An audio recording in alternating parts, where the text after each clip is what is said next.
ঈদ উল ফিতরের রাতেও দিনের কোনো আমল আছে কিনা? ঈদ উল ফিতর এর সুন্নাহ আছে অনেকগুলো। কি কি সুন্নাহ আছে ঈদ উল ফিতরের? ঈদের চাঁদ ওঠার পর থেকে প্রথম আমল হলো ফিতরা দেওয়া।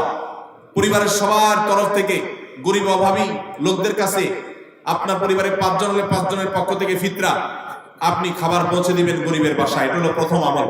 দ্বিতীয় হলো ঈদের চাঁদ দেখা গেছে, তাকবীর শুরু করবেন, আল্লাহু আকবার, আল্লাহু আকবার, লা ইলাহা ইল্লাল্লাহ, আল্লাহু আকবার, আল্লাহু আকবার ওয়া লিল্লাহিল হামদ। বেশি বেশি করে পড়তে থাকবেন। এটা পুরুষ হোক নারী হোক সবাই, পুরুষ একটু জোরে জোরে, মহিলা একটু আস্তে আস্তে। অবশ্য ওইটা ঈদগাহে আসার সময় জোরে জোরে পড়বেন, একইদে জোরে আর কিদে আস্তে, কিন্তু এমনি স্বাভাবিক অবস্থায় সাধারণ গতিতে পড়বেন, নারী পুরুষ সবাই যার যার মতো করে তাকবীর।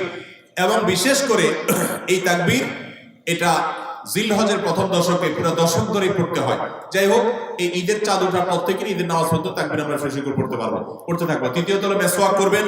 4 নম্বর হলো গোসল করবেন ঈদের দিন উপলক্ষে। 5 নম্বর হলো সুন্দর পোশাক পরবেন, যা আছে এর মধ্যে সুন্দর, নতুন হওয়া জরুরি না। 6 নম্বর হলো সুগন্ধি ব্যবহার করবেন। 7 নম্বর হলো আপনার খেজুর খেয়ে তারপরে ঈদগাহে আসবেন, খেজুর খেয়ে মিষ্টি মুখ করে ঈদ উল ফিতরে ঈদগাহে আসবেন। এরপরে সুন্নাত হলো যে রাস্তায় ঈদগাহে যাবেন আরেক রাস্তায় ঈদগাহ থেকে ফেরত যাবেন। এগুলো হলো ঈদের সুন্নাত।